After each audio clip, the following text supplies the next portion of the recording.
Welcome back to the Riverside Church Podcast. We've taken a long break for the summer as we've kind of reset and rethought what all we're going to do going forward. But here at Riverside, in this podcast, our mission is to equip you to live out the gospel in daily life. I'm here today with Randall Ford, who is a pastor in Israel, and we're just going to be talking about, I've kind of put it in three categories. We're going to talk about the practical. What's it like to live daily in Israel, especially right now with all the different things that are going on there? We're going to talk a little bit about the personal as a pastor, and we'll talk a little bit about that, what worship looks like there where they are, and we're going to talk a little bit about the political, the Israel-Hamas war that's going on right now in Gaza. There's a lot of information and disinformation in the news, and so we're going to go to the source and kind of talk about what's going on there. And so hold on for the ride for us today. I think it's going to be a good time together and excited about our conversation. So let's just start out just a little bit. Randall, tell us, a little bit about yourself. You live in Israel currently. Right. But your family lives here in Roanoke. Yeah, so the Roanoke connection is that about 30 years ago when I was in college, my dad moved up to work for the railroad, and he was actually the medical director of the railroad. And then they retired here, and they loved the Roanoke Valley area, and we all loved it whenever we were here. My brother lives here locally, and my sister lives nearby in North Carolina in Winston-Salem. So we feel kind of like local people.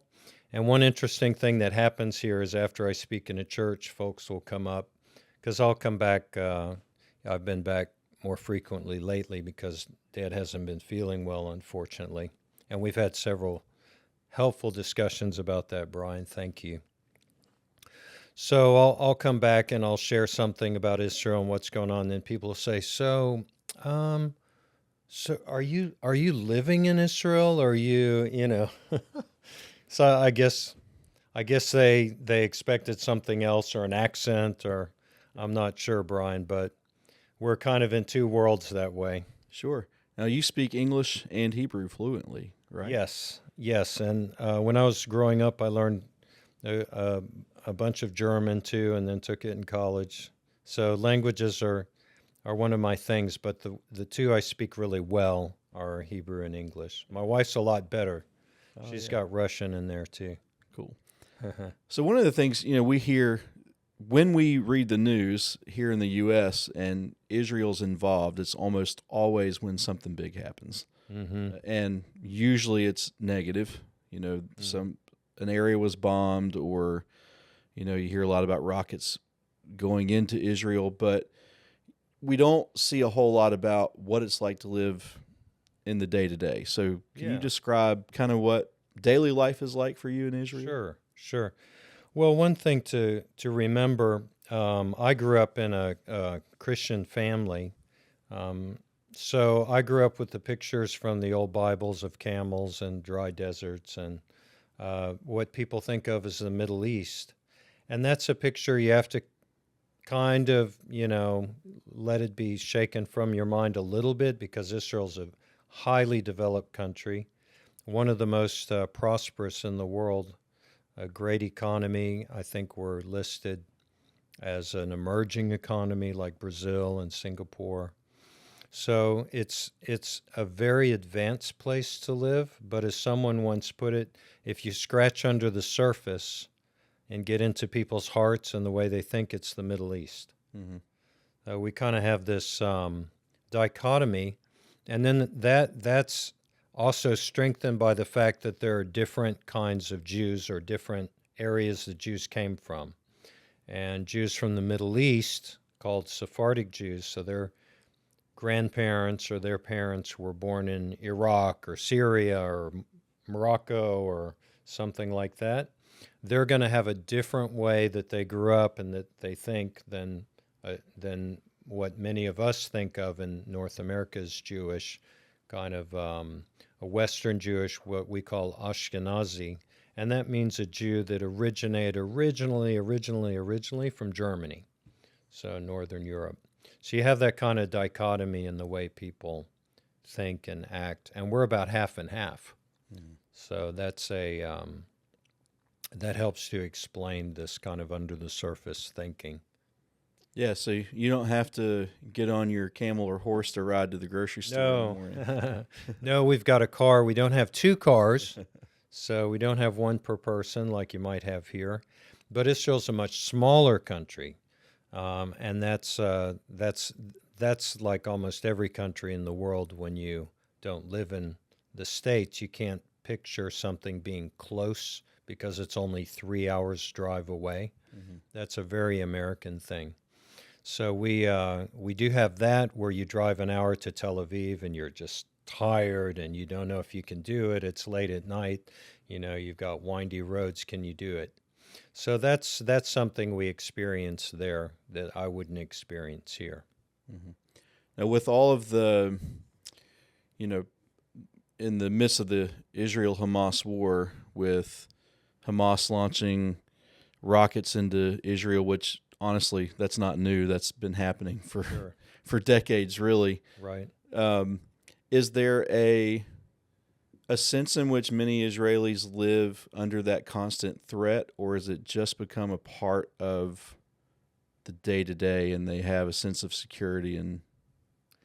Well, I think one of the things that's happening spiritually is that God's moving in the Jewish people. I believe when I look at Scripture, there are many, many promises that God is involved with the nation of Israel. Mm-hmm. As a Christian, I see God's love for me portrayed in his love for the Jewish people, that here's this certain nation that has not always followed God, but God loves them and protects them. And so it's kind of like a faith thing for us to be encouraged as Christians to see his faithfulness to Jewish people. Now, how does that translate day to day? Well, I think God is working for Jewish people. I believe in Jesus. I'm a follower of the Messiah of Israel. And so I believe that that's the direction that God's leading Jewish people, is to believe in their Messiah and to understand that. So part of that, in my thinking, is Israel's always under pressure. God is always kind of, I think he's wanting us. And also, we may experience this as Americans. It's been easy to be kind of very passive in the way that we are politically, or the way that we live as Christians. What does it mean to a person to be, So I think the same kind of challenges we're facing much more here in the United States. So how does it look day to day? Well, Israelis are under pressure, but it's not a pressure like we had one siren since the war started almost a year ago. And depending on when you post this, it'll be a year, October 7th, that this is Israel's longest war in the modern state's history since 1948. So Israelis feel that pressure, but the ones who suffer it all the time are people whose kids are serving, which is hundreds of thousands of parents, and 200,000 or so regular army, so that's young people, many of them, or their husbands are gone because they're in a crucial unit and they're doing their reserve duty. And also, we still have around 80,000 displaced people. So these are people that can't return to their homes and their farms along the northern border with Lebanon, and tens of thousands that are still evacuated from the destroyed border communities next to Gaza. It's a strip about 25 miles north to south, right on the Mediterranean Sea. If you look on a map, I guess you're coming from this direction. Down here is Egypt, and the other three sides, one is the ocean, and then two more are Israel. So it's an area where everyone that was living along there their lives have been overturned pretty much. So those people are affected. When you say 80,000 people in Israel, that's a lot of people. Yeah, it's like 1% of the whole population of Israel. Wow. You're talking about God's hand of protection on Israel. You see that. We'll maybe talk about this a little bit later, but you can see that from the very beginning, from the establishment of Israel in 1948, when they were immediately attacked by almost every surrounding Islamic country and victoriously won Against that battle. All odds, right? And so anyway, it's interesting to see that. So something you said a minute ago, I want to talk about a little bit, and you talked about Israel being God's chosen people. Mm-hmm. And I think that's important to talk about, because I think as Christians, sometimes we don't understand that, because we talk about the promises of God through Jesus for a believer. And I know believers ask me all the time, why would the Jewish nation still be God's chosen people nationally if largely they reject Messiah as Savior? Mm-hmm. And so can you talk about that a little bit? Why? Sure, absolutely. There are different views theologically, and each has its argument. Personally, I believe that when you read the New Testament and it talks about Israel, it's not talking about the church. Mm-hmm. There are one or two passages that you can say, okay, this one maybe, and I believe that the overall message is so clear that you just look at those and say, well, no, this is not one that I can hang my hat on and say the church has become Israel. Mm-hmm. What Paul talks about in Romans, in fact, the heart of Romans, so Romans is like where we go to, I'm a theologian and I have a PhD in biblical, it's kind of Jewish biblical interpretation, so that I could talk intelligently about this kind of thing with our Jewish friends as well. When you come to those theological points, you see that God has the minimum is to say God has a future for Israel. So even those who are more like, well, I see so much about the church in Israel, so I think, we've kind of just blended into that. It's called covenant theology. We've kind of, this long history of the covenant, and now it's the new covenant. And so kind of the church is more like Israel or inherited Israel.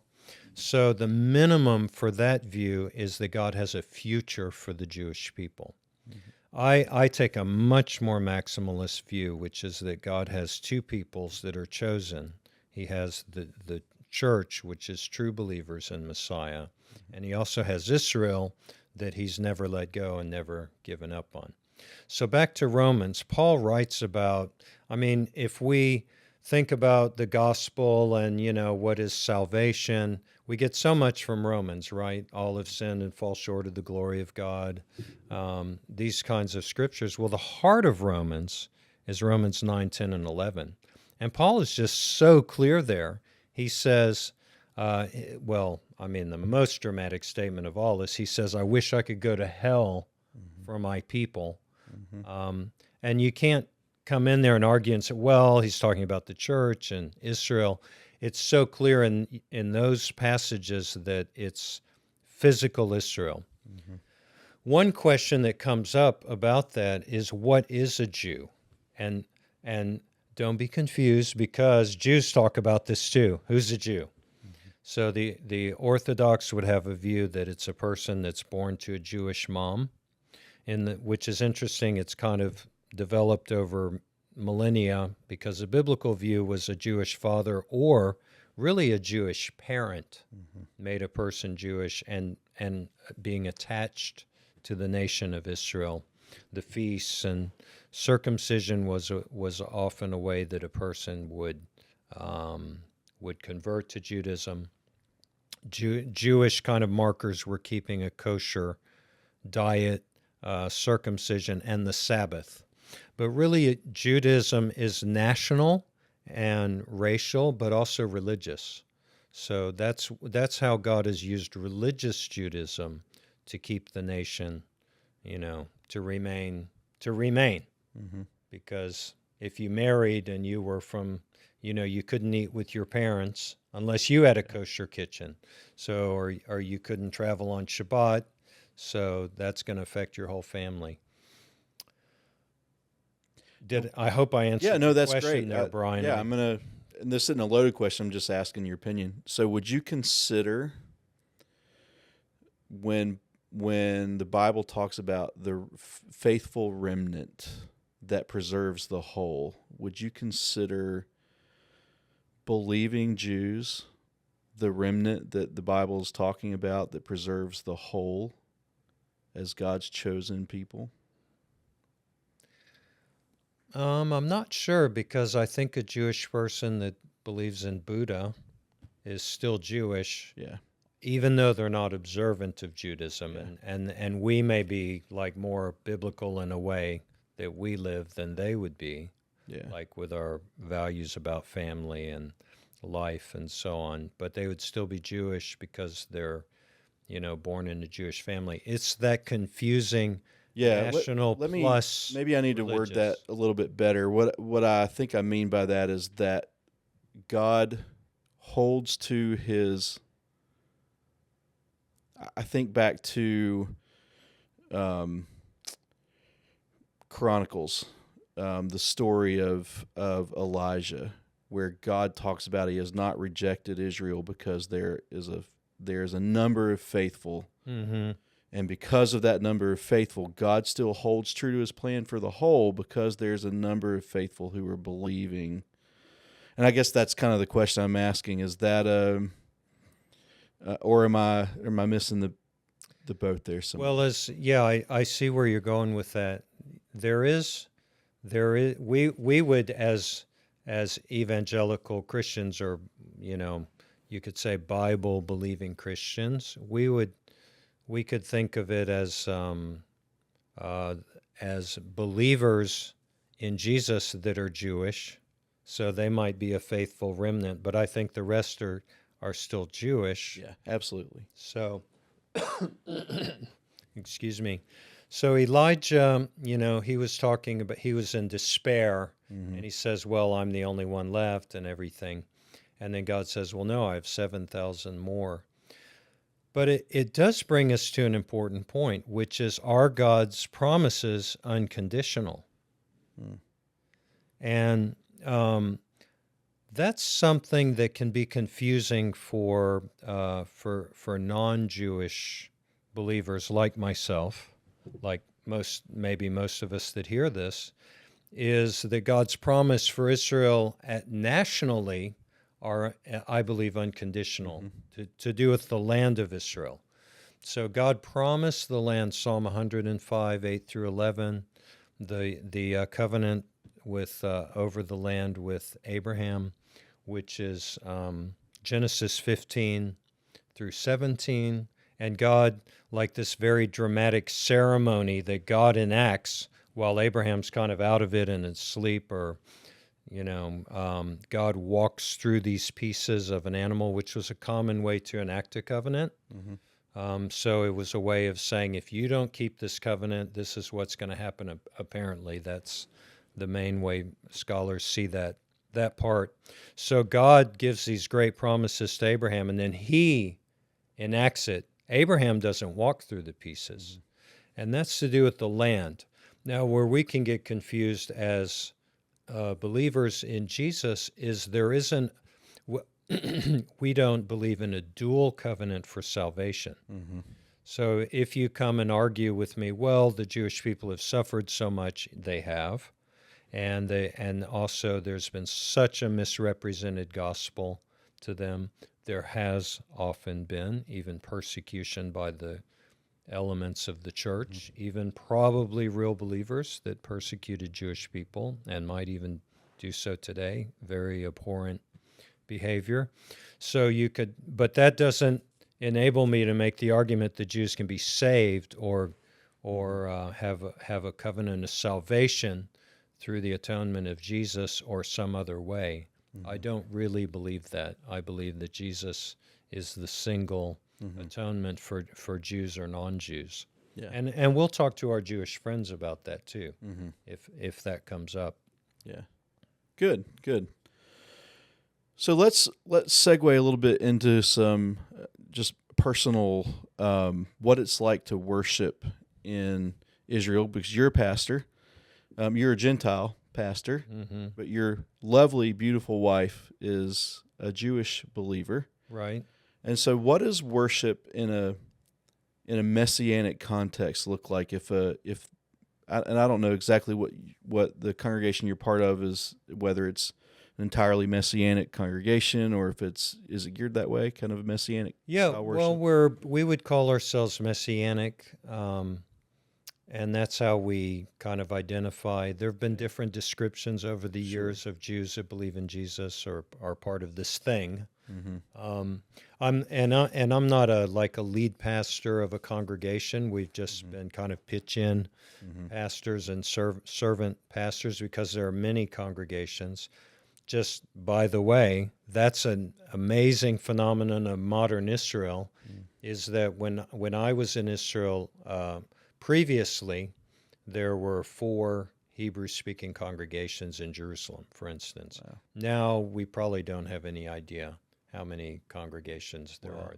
These are Jews and some non-Jews, some mixed marriages, people that are there believing in Jesus, that are speaking Russian or Ethiopic, Amharic from Ethiopia, or English or Hebrew.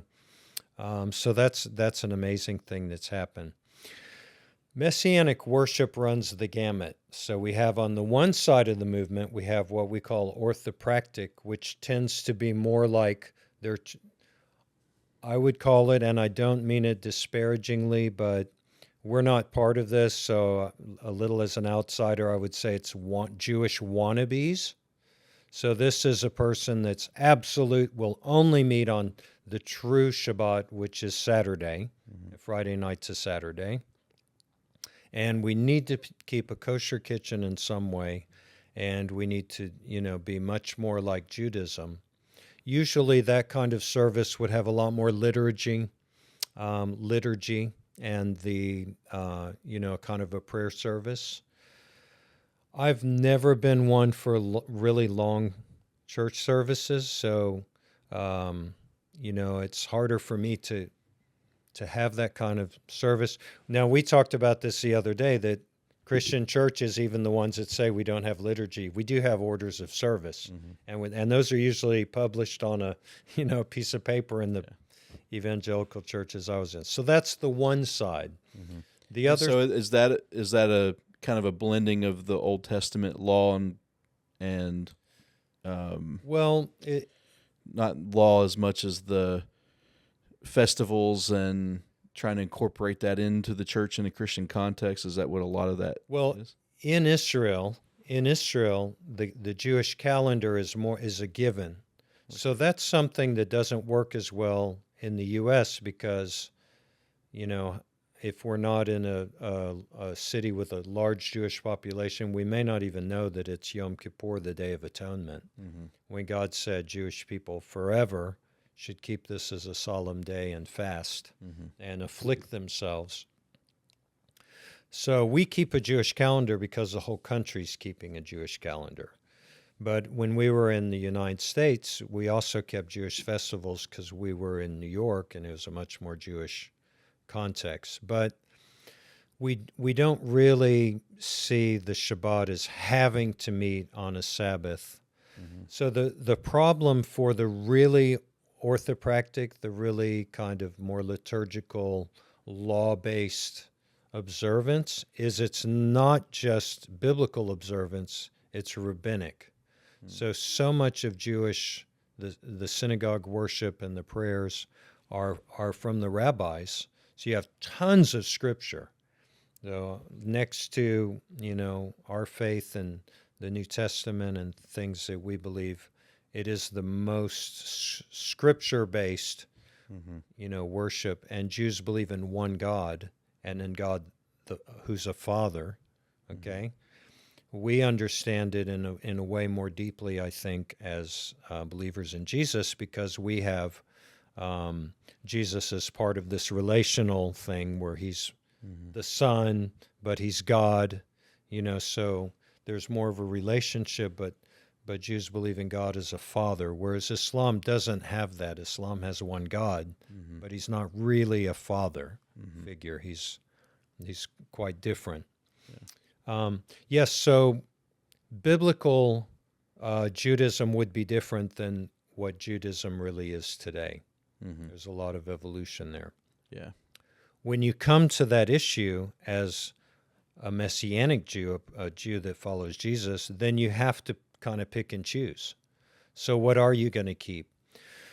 Well, where we started to go to King of Kings. We were involved in a local Messianic body for a while. We just, for practical reasons, needed to go to this other place, and we've loved them both. And King of Kings meets on Sunday night, so not on the Sabbath, the literal Sabbath, which is Saturday. And that's just because people are working, and many people get there without cars. A lot of people, it's an English service, so you have a lot of expatriates that don't have cars. So they have to have public transportation to get to the service. So that's just a practical thing. It's Sunday night, but they read something of the portion of the week. So that's a division of the first 5 books of Moses: Genesis, Exodus, Leviticus, Numbers, Deuteronomy, and then it's divided up on a yearly reading. So they'll read something from that, something from the prophets, something from the New Testament, and sing the Shema. Shema Yisrael, Adonai Eloheinu, Adonai Echad. Hear, O Israel, the Lord our God, the Lord is one, which is a Jewish creed, really. So, and that's the center of synagogue service, really, is the Shema. So they'll do that. Whereas, a very kind of more of the traditional service would have much more of the prayer service and a lot more reading. So the other side is you have a service that's basically like yours and mine, but it's in Hebrew. And that was kind of more of our tradition. Our worship was, we're worshiping, we're clapping, or raising our hands and singing the Psalms and just worshiping God, but everything's in Hebrew. And it would be maybe on a Saturday or another time. So that was kind of more where we were. Our identity as Messianics was more to do not the connection with being Jewish, but because that's already there. When you're in Israel, you're already keeping the holidays, because everyone is. Your kids are off school. Buses stop on Sabbath. And already it's very hard to eat non-kosher meat, because you have to go out of your way to find it and buy it. So you're doing some that's already to do with Jewish identity, so you don't have to have the kind of strictness of being more Jewish, so that you're connecting with the Jewish people, because you're connecting because you're a citizen of Israel, and you're doing which these would be different than how it would be here in the States if you're part of a Messianic congregation, because they're trying to grasp on to the Jewish identity and incorporate it, whereas it's already there. Right. So you're not having to incorporate Jewish identity because it's already part of the identity. Okay. Yeah, and sometimes I have to say about trying to be really Jewish outside of Israel in a Messianic context. I get it. I understand there are a few people that might be influenced by that towards the gospel. There are a few that have come from really Orthodox Jewish backgrounds to believe in Jesus. But most Messianic congregations in the United States, at least, are not mostly Jewish. They might have quite a few intermarriages. So you really it's not kind of missional in the sense that you're just such a witness to the Jewish community because you're doing those Jewish things. It's more kind of people have different ways of looking at it, but they say, well, I just really relate to that. Mm-hmm. So the danger in that is that you can get, well, the Torah, wow, in my church, someone might say, I grew up and they never talked about the Torah. I didn't know the word Torah, and yet it's so important. Well, of course, the first 5 books of the Bible are very important, but not to the extent that Judaism does it, where that's it. Mm-hmm. That's the Torah. And these other things are important, but in Judaism, we don't read them much. Orthodox Jews usually know very little about the prophets. They'll know the first 5 books really well. Some people memorize them, and they'll know the Psalms. And some people memorize the Psalms in Hebrew, which is pretty incredible. Yeah. I had a gardener that had memorized the Psalms, Yeah. just praying them through day after day. So I may have digressed quite a bit. No, in that's that great. explanation, but yeah. No, I heard when I was in Israel many, many years ago, and we visited the Wailing Wall. That's one of the things they talked about. The rabbis who serve there, they spend the bulk of their time memorizing Scripture. One of their jobs, I guess. One of the things they do, which is interesting. I thought it was pretty neat. Mm-hmm. Good. Well, let's. Let go me ahead. just add before we shift gears there, we have to remember when we approach Judaism as people, excuse me, that didn't grow up Jewish, Judaism is truly a 2-book religion.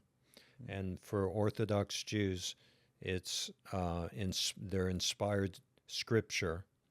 The Bible is even more so inspired, but so is the Talmud, which is a massive work of Jewish law with all kinds of things in it, from straight scriptural quotations to legends and mythology, really. And it's just an amazing collection, and it's amazing to study it and learn it. But you have to understand that about Judaism, that Orthodox Jews consider both of those works inspired by God. Sure, it takes each of the 600 laws and expounds upon them, right?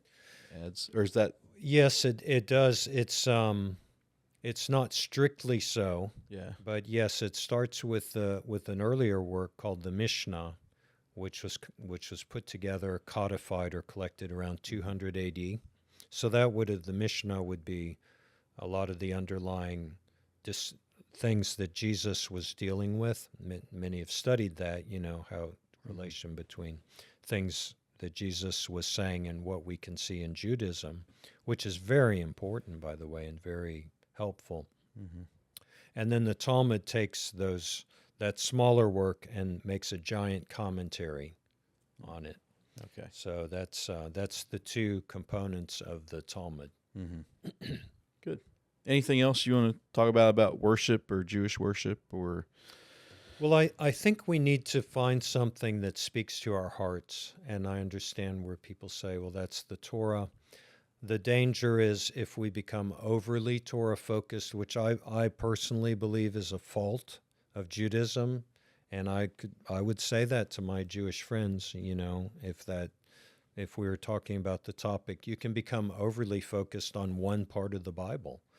If you were to say to me, Randall, we just love the Lord, and we're just, but we only read the New Testament because, every now and then I would say, hey, right? I mean, you would probably feel that too. So, Sure. Yeah, and that's an issue here that should be addressed, especially by people that are really interested in Judaism. Worst case scenarios are people that become more and more fascinated with Judaism and then convert to Judaism. Yeah. And eventually they'll say, and we've had Messianic congregations, whole congregations go this way, say, well, we no longer claim that Jesus is divine. He was chosen by God. He's anointed by God. That's what Messiah means. But, we don't want to go that far. So now that's heresy. Now you're really not an Orthodox believer anymore. Yeah, I'm okay with the Gospels, but not okay with Colossians. Because Colossians is clear That's what it'd be like saying for me, like Christian or for me to say that. Galatians, or Yeah, I'm not gonna read those books because I don't like what they say, or I'd rather focus on, just the Gospels or just the Book of Romans or whatever. Right. We need them. Yeah, equally erroneous. Yeah, I mean, I say all the time. I always tell people, if you're gonna read the Book of Leviticus, read the Book of Hebrews right along with it, because Hebrews to me is kind of the New Testament explanation. Yeah. Of Leviticus, and so you got to have them both together. We need them both. We can't really understand Hebrews completely unless we know Leviticus, but we can't, I don't think, understand Leviticus unless we can read Hebrews along with it. I think that's a great way to look at it. Yeah. All right, so we're going to move a little bit into the political realm. This is probably what is the most controversial thing to talk about right now if you're talking about what's going on in Israel with the Israel-Hamas war. Although, what happened in October of last year was probably, I think, the biggest tragedy since the 1967, probably. Well, it was the biggest massacre of Jews since the Holocaust. By far. Okay. Yeah. But it's not new. It's been happening. Hamas has wanted to destroy Israel. Hezbollah has wanted to destroy Israel. Before that, the Palestinian State the PLO wanted to destroy Israel. And so, there were groups that wanted to destroy Israel before Israel ever even existed. That's true. In part why Israel came into existence, is because of the persecution of Jews in Europe in the 20s and 30s, and of course culminating with the Holocaust in the 30s and 40s. But I want to talk a little bit about the Palestinian State, because that's the biggest thing that I think, the biggest misunderstanding that people have here in the States, at least that I hear people say, is that Israel took the Palestinian State away from the Palestinians. And that's actually a misnomer, because at no point in history ever has there been a Palestinian state. If you want to talk about, land ownership, if you just want to talk about the land or whatever, if anybody has a right to it historically, it's Israel, because Israel had an established nation in the nation of Israel. Of course, if you are a student of Bible history, 70 AD, when the Romans invaded and kicked out most of the Jewish people and dispersed them all over the world, and really changed the name of Judea to Palestine, which comes from the word Philistine. If you look at it history, the reason it's called Palestine is because the Romans wanted the most offensive moniker for the area that they could come up with, and knowing that the Philistines were the most hated people group of the Jews, because they were the ones who had persecuted them the most. The Philistines, who, by the way, were probably European white invaders, seafaring invaders. But anyway, they took that name kind of as a derogatory term for the Jewish people who were still there. But over the centuries, you can look at, even going back to the 1400s, when the Ottomans, the Turks, took over what now is Israel and Palestine. They had 600 years to establish a Palestinian state, and they never did. And then in 1947, the UN tried to establish the two states, and the Palestinians rejected it, because it was, to them, any Jews in Palestine was what's the word I'm trying to say, would be a scourge to them. And so they didn't want any Jews in the land, they couldn't even think about the idea of two states. It was just, we don't want any Jews in the land at all. And so they didn't want a two-state solution. So they were offered a two-state solution, and they rejected it. And they've been offered is it 6 times since 1948, I think, a two-state solution has been offered, and in every instance, Palestine has rejected it. Palestinians have rejected it because they don't want Israel to exist, period. But anyway, I'm putting words in your mouth. I want to throw that out to you because you know way more about it than I do. Well, you're doing kind of a review of history, yeah. So tell me, just kind of give me your take on it and your take on the current war in Gaza, because what we hear is all the IDF is heavy-handed. They're killing civilians, and we know there have been civilian casualties. That's, I mean, I'm not trying to make light of it. That does happen in war. You try to avoid it happening in war, but it's hard to do battle with people who put their bases in hospitals and in homes filled with children and women. Yeah. And then want to shoot you or strap a bomb to a kid's chest and put a kid underneath a tank.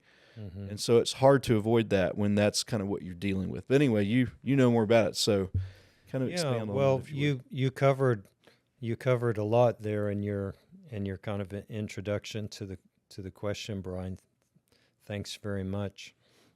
Israel was born out of the Holocaust, which is one of the great facts of history. You know, you have the biggest murder of Jews ever.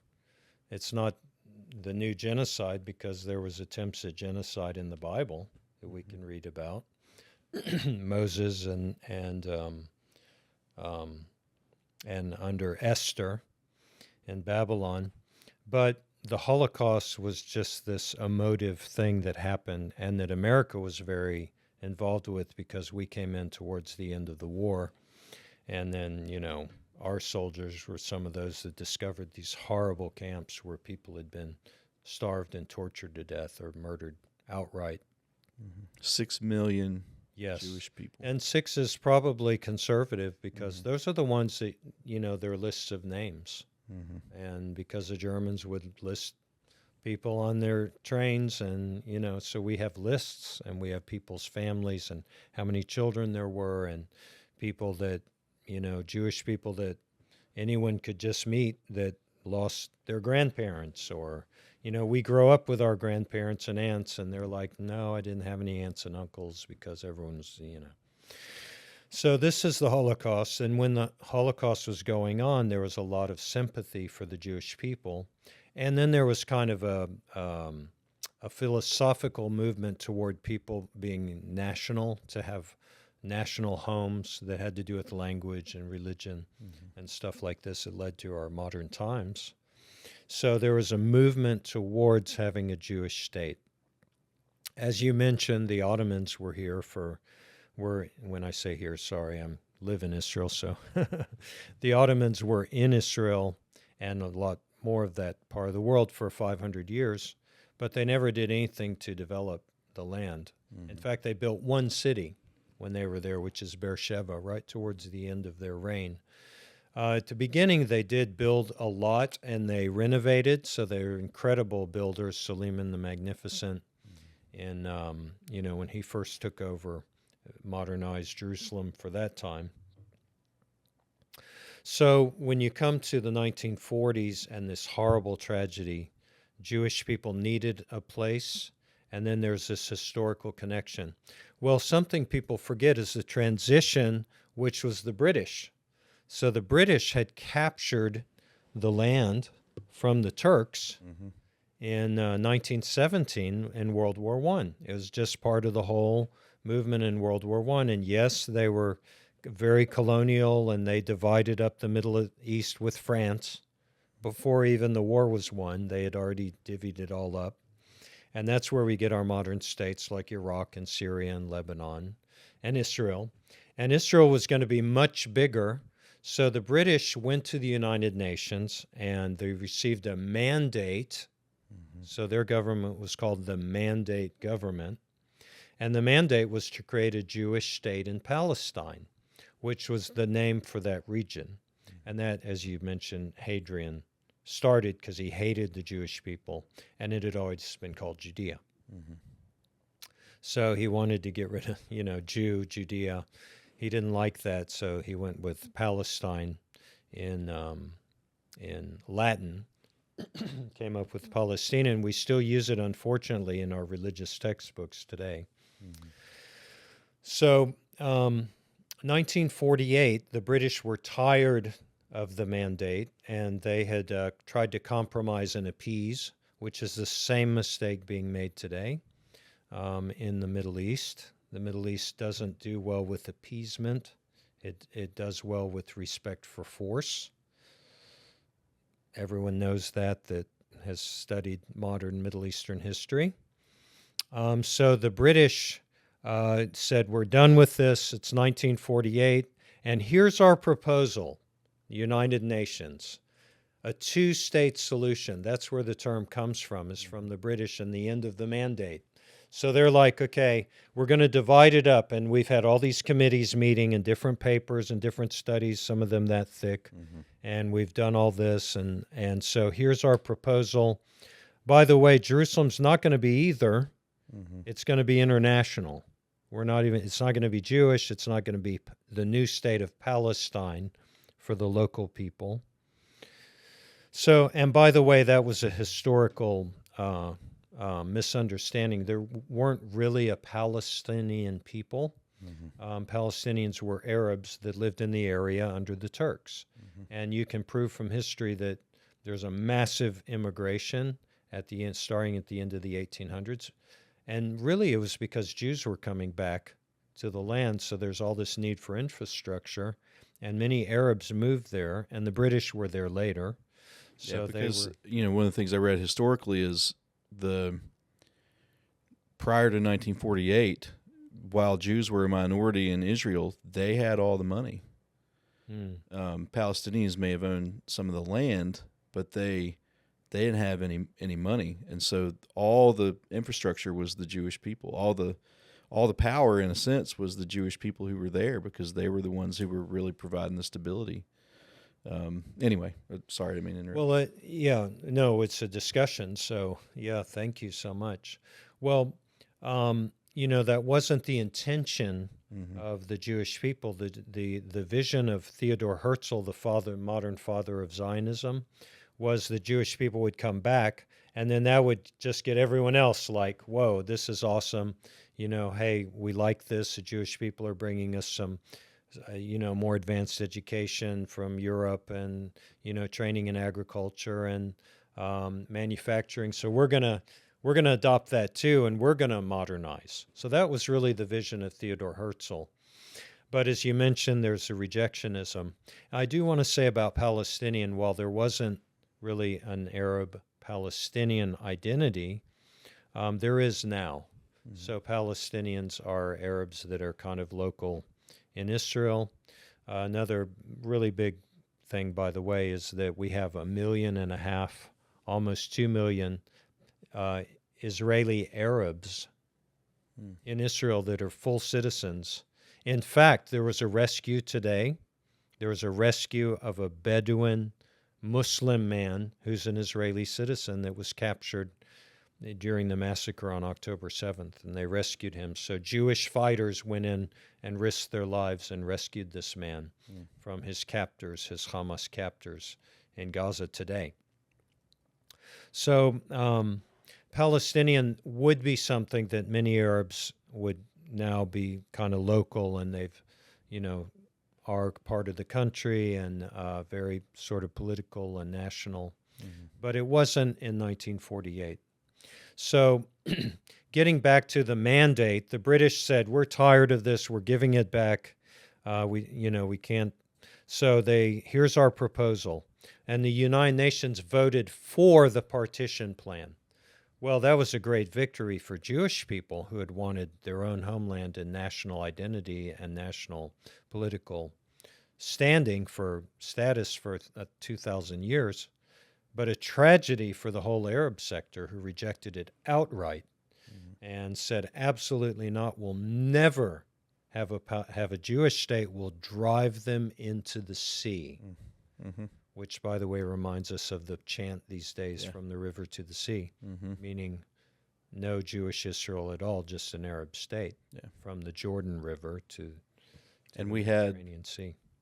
thousands of college students on campuses chanting. I don't think knowing really what they were chanting. Yeah, many didn't. So the instigators and the people that are the radical academics teaching those concepts, they know very well. Mm-hmm. But and ones that are really pro-Palestinian for different reasons, they know. Mm-hmm. But a lot of people that just take it as a cause, something important to believe in and fight for, they didn't know what they were saying. Yeah, they didn't know they were chanting for the eradication of a people. Yes, that's right. Yeah. And then accusing Israel of genocide when Yeah. this chant's taking off around the world of Mm-hmm. from the river to the sea, which means get rid of the Jewish state. Yeah. And what would that look like? Well, it would look like a Hamas massacre. Mm-hmm. If the northern terrorists had come from across the Lebanon border, they would have done the same thing: murder, rape, burn, pillage, kidnap.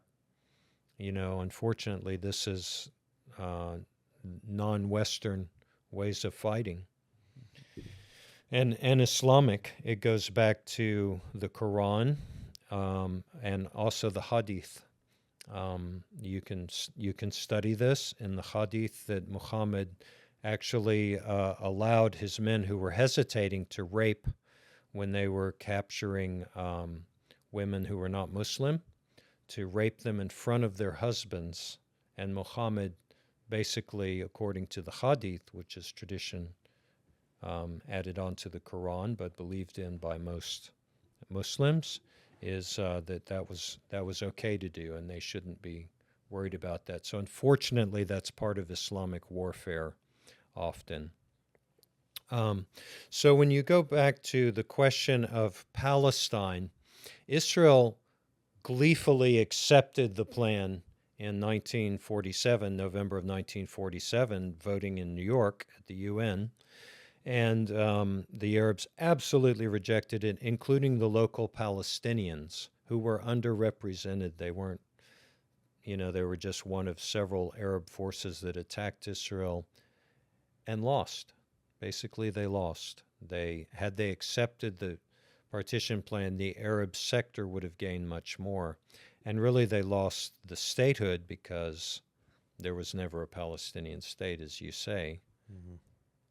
Is it because Israel captured the central strategic high ground, the so-called West Bank, which is the middle of our country, like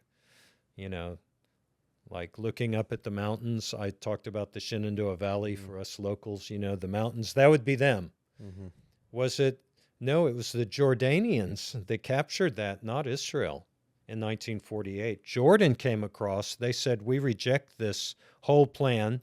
And they prevented Palestinian statehood in those predominantly Arab areas. Yeah, and that's a good point. I'm glad you said that, because nobody knows that Jordan could have created a Palestinian state when they captured all that area, and they didn't do it because they wanted control. And Egypt, where did this whole thing about Gaza come from? Egypt didn't do it with what they captured, which was the Gaza Strip. Mm-hmm. That was under Egyptian control, no Palestinian state. They only manipulated the Palestinians and helped them. As the PLO formed, they backed them and helped them as much as they could to destabilize Israel after 1948 until 1967. And, people are more familiar with the Six-Day War in 1967.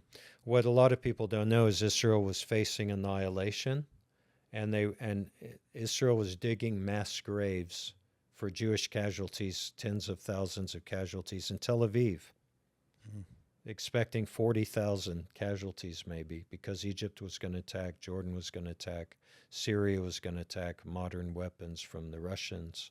It was a deadly thing, but miraculously Israel won that war in a few days by preempting and destroying the air forces of those countries, especially Egypt. Yeah, when I was in school learning history, that was talked about in a positive way. Mm-hmm. Today, it's absolutely a tragedy, is how it's taught in school. Mm-hmm. Which is Palestinian propaganda. Palestinian propaganda has a name for it. It's called the Nukba, and it means the tragedy. So this is when the Palestinians lost that territorial control. So 1967, Israel captures the central strategic high ground of the country, captures the Gaza Strip and the Sinai Peninsula, and grows by 2/3 in 6 days. So it's an amazing time. Israel could have annexed all those areas perhaps at that time. That might have, would have been a political, somewhat chaotic, but nothing like if there was annexation now. And didn't, and it's perpetuated a problem. There was military governance in these areas, and that didn't go over well. But that's the situation we had until the Oslo Accords. You mentioned the many offers of a final solution or a final settlement of the two-state, idea, where Israel has offered incredible, really dangerous, strategically dangerous offers to the Palestinian side and been totally rejected. So, the Camp David Accords, that was an attempt with Yasser Arafat, and the Saudi prince criticized who's involved. He said, the Palestinians really blew it. Arafat really blew it on this one. He was offered 95% of the territory, or 85, 90% of what he wanted, and said no, went back to war. That was the bus bombings. And that led to the division with a security barrier between the Arab areas and Israel to stop the suicide bus bombings in the early 2000s. The Intifada. Wow, yeah, a lot of history. So you really jump from 48, no Palestinian state. Then you have some wars, like the 67 war, the surprise attack against Israel in 1973, which people will compare. That was Yom Kippur War. I remember that because Dad was in the military. We lived in Europe, and the Arab states cut off the oil supply to Europe. Oh, wow. Yeah, they punished the whole West. So we couldn't use cars on Sunday where Dad was stationed. Yeah. So, yeah, those 73 surprise attack. Then we had the Lebanon wars. Now we're working on a third war with Hezbollah, but we've had 2 major wars with Lebanon. And now we have the Israel-Hamas war that started October 2023. Yeah. So what do you think is the biggest misconception about that war? Well, I think that the Palestinians have an incredible, and Hamas has an incredible cleverness and shrewdness in manipulating the media. So I'll give you for instance. I was recently in South Korea, which has very conservative roots, and I don't know if it's a Christian majority, but I think it might be a majority now. But my understanding is most of the news in Korea comes from Al Jazeera, which is like a Hamas spokesman publication based in Qatar, and that's where they get their news. So we have in the United States, we're fortunate because you can get a lot of news that's not mainstream, not just the news broadcasts. I personally read the news. I don't watch news that much because I can get it fast. So I read newspapers. The Jerusalem Post is a great English publication available online. And many folks follow some of the Israeli Messianics that are publishing in I think it's Ofer Amitai. Anyway, that's publishing from Israel, a lot of updates. Joel Rosenberg is a Jewish believer who's written many books and is a very serious historical scholar. He publishes now an excellent daily news feed with articles and some videos. So we have a lot of alternate news that are to get secondary news for those interested. But not everyone has that. So Hamas has captured the kind of picture so that the war isn't about Israel recovering more than 100 hostages that we still have captured. These are our teenage girls that were taken from army bases and raped and then are held captured and made to wear hijabs, and they're trying to force them to convert to Islam, and they beat them and they make them stay with men in some cases at least, and babies and elderly and some soldiers that are teens. There are people's teen sons and daughters. So they're holding more than 100 of our people there. We're a small country. That's a shattering fact that people have a hard time sleeping with, to know that that's going on. So Israel wants to rescue these hostages, get them out of Gaza, and also wants to dismantle Hamas's ability to ever be a threat again. So you have to have a war to do it. Does that mean that you try everything in your power to prevent civilian casualties? Yes. Believe it or not, Israel tells everybody, we're going to attack this area, please vacate it. Well, what are terrorists going to do? They vacate too. They dress up as civilians and they go to the next place where they're going to be safe. So Israel's definitely focusing on fighting real terrorists in tunnels that are shooting at them, but there are a lot of civilian casualties. The sad fact is that that's what Hamas wants. Because civilian casualties delegitimize Israel and make Israel look bad, and was part of their whole plan. Well, you have to ask yourself questions about civilian casualties. Does that mean that you can never, ever fight a war again if you can't totally prevent or almost prevent civilian casualties? Because what's that going to teach the bad guys? Well, as long as we're buried under houses and shopping malls and the baby's room and the crib, and our tunnel entrance is under the crib, as several have been found, then we're going to be safe because they can't fight us because they'll look like they're immoral. Yeah. So, I think the whole justification for the war has gone, unfortunately, towards the Hamas propaganda machine, an Al Jazeera kind of approach, instead of a factual approach. Yeah, well, I saw, I just read this morning that both the UN and Amnesty International, who are supposed to be, the two legitimate arms in reporting, both of them are only reporting the casualties that they receive from Hamas or the Palestinian local government. They're not reporting any other side. So if Israel, bombs a house, and Israel says, no, we confirm there were only 3 people in it, but Hamas says, no, there were 12 people in there, they're going to report 12 casualties, even if there's no evidence that there were 12 people in there.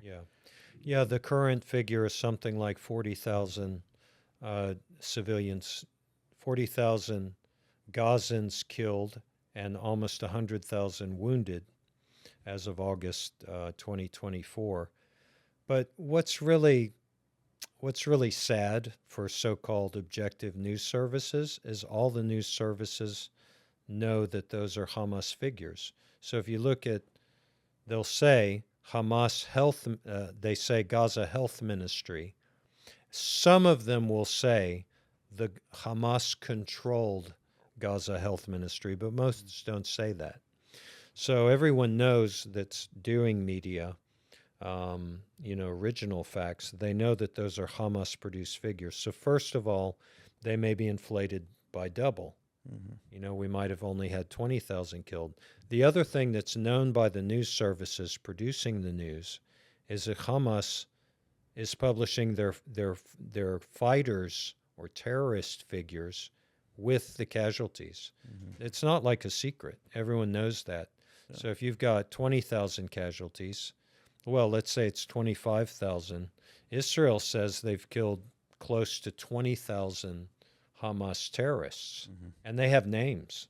Yeah. I mean, we have publications of Hamas, their paperwork that have been captured, so we know, who were fighting, and also, a lot of drones and intelligence collection. So when Israel publishes those figures, they're not trying to, So half are probably Hamas fighters, and then we have no idea how much more the others are inflated. Several statistical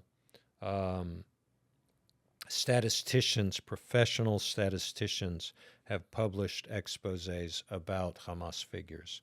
And they say the way that they do them and the way that it's always so many per day, which is not what warfare is like. There are a lot of casualties on certain time periods, and then it's quiet, and that's not the way the casualties work.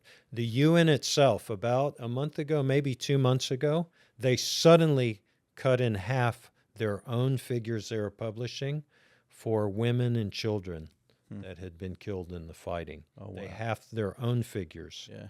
So they woke up that some of these are erroneous. Yeah, so you said something earlier that I think is important because it's a misconception about Israel. You were talking about Israeli Arabs who are citizens, Israeli citizens. Right. And one of the things I've heard somebody say is, well, Israel they don't give anybody rights unless you're Jewish. And I said, no, Israel's a democracy. Mm-hmm. And I think there are even Arabs who are in our parliament. Yeah. Okay. So I'm glad that you said that. You confirmed what I thought I knew. And so, one of the, I guess, arguments is that Israel is suppressing the rights of Palestinians, and they're, restricting their right to come and go, and they're trying to oppress them. Israel is now the oppressor. They're the ones who are creating their own Holocaust and destroying Palestinian lives. And so can you speak to that for just a minute and talk about Israel's perspective on that and why they have to have right now borders and walls and fences up? Right. Well, there's a security barrier between Arab cities in the West Bank. So these are under the PA, the Palestinian Autonomy. In the Oslo Accords, which Israel agreed to, many feel that was probably a strategic mistake for Israel, but Israel agreed to a process that would give Arabs, not Israeli Arabs, but Palestinians that were under military government, that would give them autonomy as a process. So the first part of the process was Israel withdrawing from the large Arab cities. And this is totally misunderstood. Israel is completely withdrawn from large Arab cities like Nablus, Jenin, Ramallah, Bethlehem, Hebron. So Israel has left those areas and turned over the administration to the PA. Which has been terrible, correct? It's been terrible for everybody. Yeah. And the local Palestinians hate the PA. So, and any of them will tell you, not always on camera, but they'll tell you it's a corrupt government. They're getting hundreds of millions of dollars in United States and other Western taxpayer money. And what are they doing with it all? Because people are living in poverty. Now, the misunderstanding is that's all Israel's fault, but Israel was really trying to move in this process of autonomy. So what would Israel get in exchange for withdrawing from these areas and turning over civilian control and eventually security control? Israel would get security, but we never did. And in fact, as that process unfolded, the so-called peace process, I say, but the Oslo Accords, there were many more casualties of terrorism. And, it was really awful for Israel. So that Israel had to go back into the Arab cities and reconquer them at some point to end the Intifada and the bus bombings. And then eventually Israel said, well, listen, so these are the Palestinian areas, but we have roads here because we have a lot of Jewish communities in these areas as well. Historical Jewish communities that go back thousands of years, like in Hebron and in Samaria. Samaria was the capital of the northern kingdom, you'll remember. And so this was the heartland of the Bible, the central strategic high ground, Judea and Samaria, or now called the West Bank politically. So Israel, went back in, restored security, withdrew, and maintains the borders of that. So that means that people can't cross without going through Israeli checkpoints from, say, Jordan, across the Jordan River into Israel.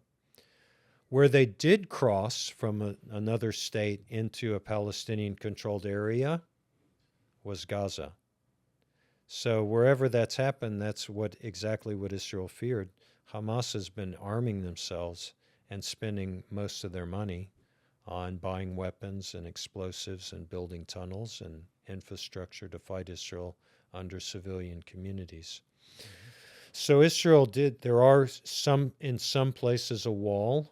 Usually that'll be right next to a large municipal Arab area that borders a Jewish community or borders highways.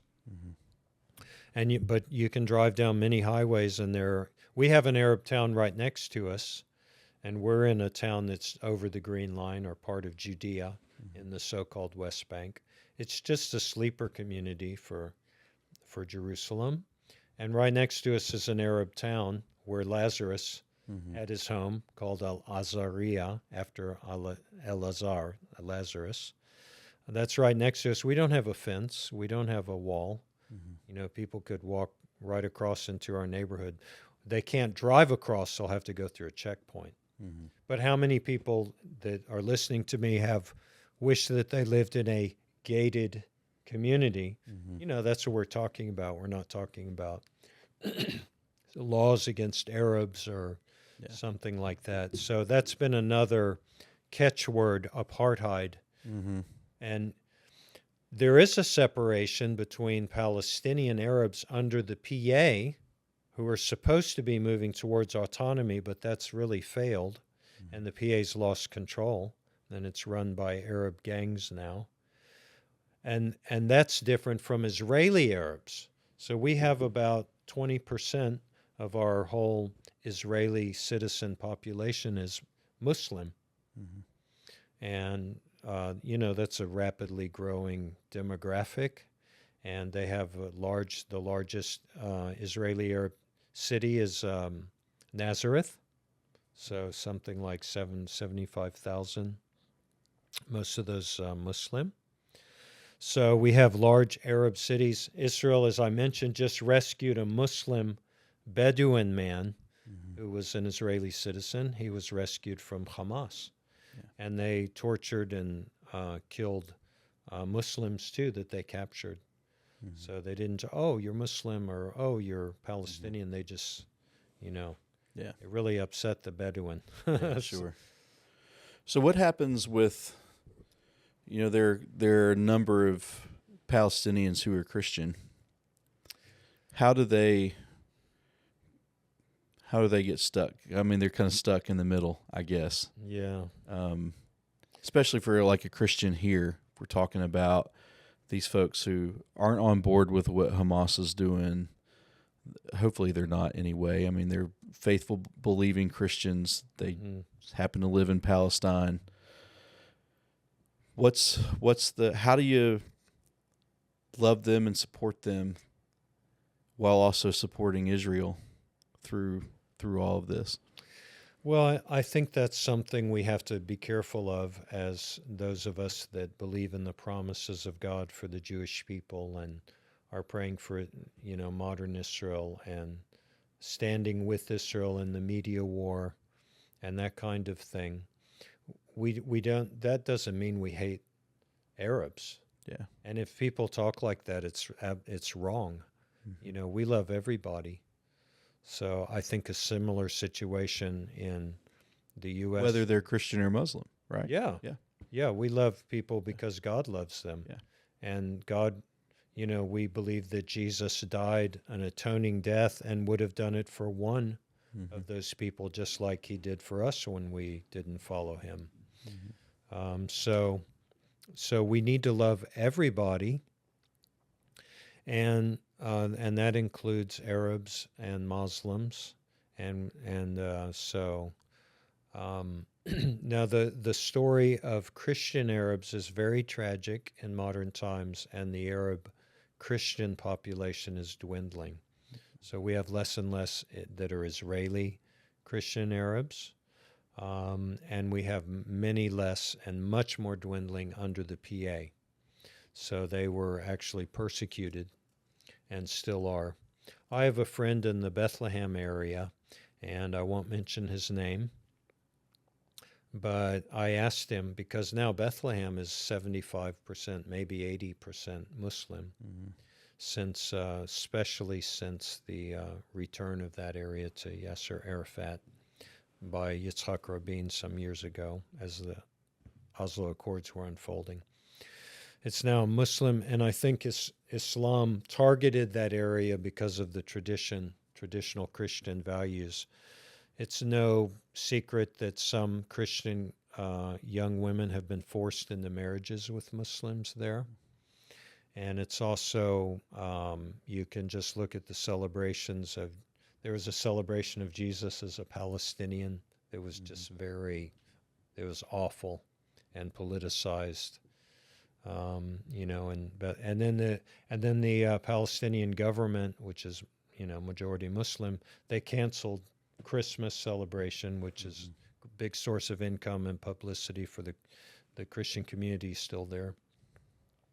So I asked my friend, I said, well, how do people really feel about the local government and the Islamic? And he says it's terrible. We hate it. We're afraid. So we were on a tour bus, and I said, would you be willing, just on this bus, no one's going to record it, just to say that? He said, absolutely not. You see, because he would endanger himself if that got out, that he said something like that. And he lives there.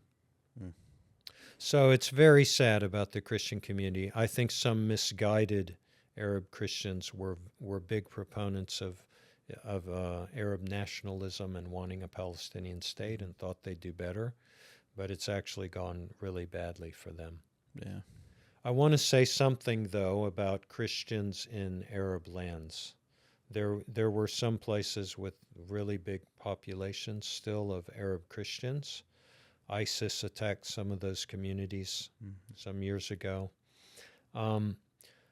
Traditional Arab Christians have tended to be anti-Semitic, anti-Jewish, and supersessionists, which means that they believe they're the church and God's finished with the Jewish people, and sometimes just openly hostile, including, unfortunately, many of the local Christian groups in Israel, like Armenians and Franciscan Catholics and Greek Orthodox, among others, that as in their hierarchies have been very antagonistic toward Israel and outwardly very pro-Palestinian. So that's really sad. What's interesting and amazing is that Muslims that are becoming Christians but came from a Muslim background, so they're called MBBs, Muslim background believers, they are for the most part pro-Israel. And that's because they're reading the Bible and they're saying, wow, God's not finished with Israel. I've been mistaken about this. I need to love, first of all, I'm a follower of Jesus, so I have to love everybody. But the Jews, wow, Jesus is Jewish, and all these things kind of wake up for them. Sure. So, and that's something I know personally from scholars that are involved in the persecuted church and involved in Muslim outreach, so that publish articles on these kinds of things. So it's not just like a legend. So that means a lot of Iranian Christians now, we all know that that's the fastest growing church in the world is in Iran. A few hundred believers when Khomeini took over in the 1970s, and now maybe a million, maybe some say 10 million. We don't know. Yeah. But Iranians becoming believers in Europe, and becoming believers in Iran. So many of those would be praying for Israel. Wow. And, not fans at all of the regime. Yeah.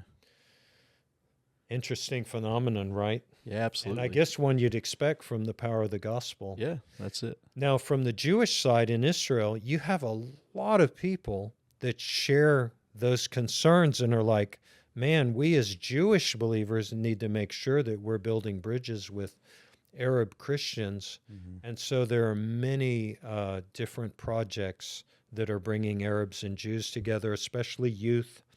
When my daughter was growing up, she's 21 now, but when she was a teen, she was going to worship camp, and they're a blessed group. Dor Haba it was called, and Sukkot Hallel, a wonderful ministry, had a lot to do with that. They have Arabs in their 24-hour worship sets, and they would have Arab youth believers and Jewish youth believers, and still do. Wow. And their recordings, go on YouTube and look up Ferris. I think it's Ferris, Lord Jesus. It's one of the our greatest hymns at the Garden Tomb in Jerusalem. Okay. And there's a Jewish singer, one of our most famous ones, Joshua Aaron, who's an American background Jewish believer living in Israel now, and a famous Arab Christian singer, and they're singing, him and recording it in the heart of Jerusalem and in actually Arab East Jerusalem. Yeah. At the Garden Tomb. But there are plenty of those. Yeah, and that's good. That's kind of what I wanted. The heart I wanted to get at is it's not all that it seems to be when you just look at the media portrayal of what's going on. Yeah, absolutely not. And there are other things too that probably we can't talk about. But there have been meetings of believers from different different backgrounds and Israelis. So. My wife was part of a group of Israeli believers back in the late 80s or early 90s that went to Egypt and met Egyptian Christians. That's one of her life memories. So there's that's the heart of believers, whether they're Jewish or Arab or they're like us and from Virginia or Texas or something like that, to love everyone. And to love one another as believers, like Jesus said. Yeah, that's good. Well, we're gonna bring this to a close. I wanna just close with two things, really two questions, or a two-sided question maybe. Let's just finish up by talking about the future. What you think the future is for Israel, both in the physical and in the spiritual. As someone who is a pastor in Israel, what do you think God's plan is for Israel in the future, but also just in the next few years down the road with what's going on with the Israel-Hamas war? How do you see that coming out too? So let's start with that and then close with the spiritual. Okay. Well, I think Israel, if they're allowed to, will win this war against Hamas and, to a large extent disarm them and prevent them from shooting thousands of missiles every year, or almost every year, as they have done. The future of the Lebanon conflict is less certain. Israelis have had to evacuate all of our northern borders, so basically Hezbollah has carved out a security zone inside northern Israel.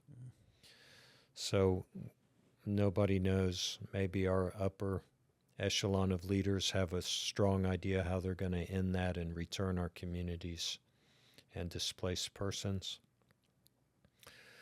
I think in the long run, I'm absolutely certain that Israel will survive as a nation, and I think God has brought them back to stay. To me, those are clear fulfillments of Scripture where God said, okay, there was a restoration from Babylon, but it didn't fulfill all the Scriptures of how there'd be forests, great forests, and replanting of things and reestablishing of certain communities that only happen in modern times. So I think this is it. Israel is back to stay. The great Derek Prince, a fantastic Bible scholar, one of the greatest Greek scholars we've had in the church in the last decades. He said it's 2 minutes to midnight prophetically because Israel is back in her land. So this is a sign. When we look at prophecy, we don't have to necessarily get to, okay, this means exactly this and this means exactly this. You look backwards at milestones. Some scholars have looked at the capture of Jerusalem as the ending of the nations trampling underfoot Jerusalem was 1967 when Israel recaptured Jerusalem from Jordan, at least the old city and the Arab sectors of Jerusalem. Jerusalem had been divided. So I think those are prophetic milestones. The return of Jews from the northern country, that's not completed yet. We still have 1.5 million Jews in Russian-speaking lands, perhaps, and they haven't returned, but they're coming back. Now we have a war, so that was accelerated by the Russia-Ukraine war. But it's not complete, but that's, Isaiah talks about the northern country, which didn't happen in the return from Babylon. These are modern prophecies that are milestones. Sometimes you have to wait until something happens and then looks back. Sure. I think one of the most interesting discussions is this the Gog and Magog war, or about to be, because Israel's fighting Iran, and they're fighting Lebanon and Iraq, and some other Arab states are very hostile to Israel, like Turkey. But you don't have Libya. You don't really have Sudan and Ethiopia involved as Cush, biblical Cush. So, I think I go with Michael Brown. He's a great Messianic Jewish scholar and has a great program called Line of Fire. So he says it's not Gog and Magog as far as his understanding of, biblical prophecy, but it's headed probably that way. That direction. Because you have a great northern country coming into this battle, which is probably Russia. You don't have to say, exactly that this name means Moscow and this name. Sure. It's a milestone. It's, a great northern power. It could be Russia, but Russia's not attacking Israel right now. So if Gog and from Magog, which is Ezekiel 38 and 39, if that means Russia, they're not in it yet. So eventually they will be, according to that prophecy. Also, I separate, and many scholars do, but not everyone, the Gog and Magog war in Ezekiel from the one in Revelation. Because the one in Revelation is at the end of time, but also after 1,000-year millennial reign, which I take to be literal. And by the way, I'm what's called premillennial, which means I believe that Jesus will return for a literal 1,000-year reign, and Satan will be bound, and then he'll be released, and then there'll be a great battle of the nations against Israel. And that's when the Gog and Magog. So I think in Revelation it's representing a much bigger thing, which is all the nations and the hatred and rejection of God and people fighting with Satan to try to overthrow the Messiah and his kingdom. I see that as different than maybe a smaller or more local event of history of Ezekiel 38 and 39. And also what we don't have is unwalled cities, because God says, I'm going to put a hook in your nose, Gog, and drag you down into this war, and you're going to find Israel like prey, like they're going to have all these open places you can just capture, and that's not Israel. Yeah. Okay, it's like, we relied too much on our high-tech sensors and fell prey to Hamas, but we're definitely, walls and sensors and gates and minefields and borders and everything else. So that part isn't, that part wouldn't be now. Yeah. It has to be sometime down the road. Yeah.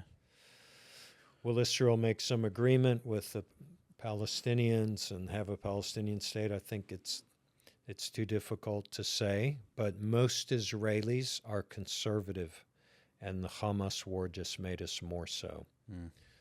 We're tending to be conservative on the question of having a state next to us that's Palestinian and not under our security, at least with us controlling the borders. That's what Israel's fighting for with the Rafah crossing from Gaza into Egypt to control the borders against smuggling. So, yeah, I think we're seeing a big shift, but it's not clear how things will go. But Israelis are tending to be more resistant to a two-state solution, which was very popular in Israel a few years ago before the bus bombings, before the withdrawal from Gaza, which was kind of an experiment in a Palestinian state, and it turned into what it turned into. Yeah, I would imagine there would have to be some kind of absolute non-aggression commitment or policy. I mean, I don't know how you could have a two-state solution when one state vows your just total destruction and educates its citizens, which the PA does. They're our peace partner, so-called, but they're paying salaries. Actually, this is a fact that's quite well known now. Is American taxpayer money is helping to pay the salaries of terrorists that have committed atrocities against Israeli Jews in Israel. So that's very sad. With all the monies that are going, a certain amount of PA budget goes, the more you kill, the more you make. Yeah, wow. That's cynical, right? Yeah, wow. Well, this has been a fantastic discussion. I really appreciate you taking the time to meet with us. We're praying for you with all the things you have going on with your family, with your dad right now, and stand with you in any way we can. But That's we so special. Wish you well in the coming weeks. Well, thank you. Well, and if I could just thank your viewers that are believers, that are praying for Israel and care for Israel. You know, that really makes a big difference for Israeli Jewish people. And 25 years ago, most Israeli Jews didn't know that a lot of evangelical Christians loved them and prayed for them and believed in their right to succeed and prosper and so on. But now I would say a lot of Israeli Jews do. And one of the reasons is the support of evangelical Christians who are saying, hey, we're with you. We're contributing and helping you with humanitarian aid. People have given money to help elderly Jews that have been displaced by the Gaza massacre and so on. So that really makes a big difference, and this is love expressed toward the Jewish people. And sadly, in the historical memory of many Jewish people, there was persecution by established Christian communities. But now that's being contradicted by love shown through things like you're doing right now. So thank you. Awesome. And as an Israeli citizen, I can say thank you for our Jewish friends too. Thank you. Well, thanks for watching. We hope that you enjoyed, and we hope to see you soon. Bye.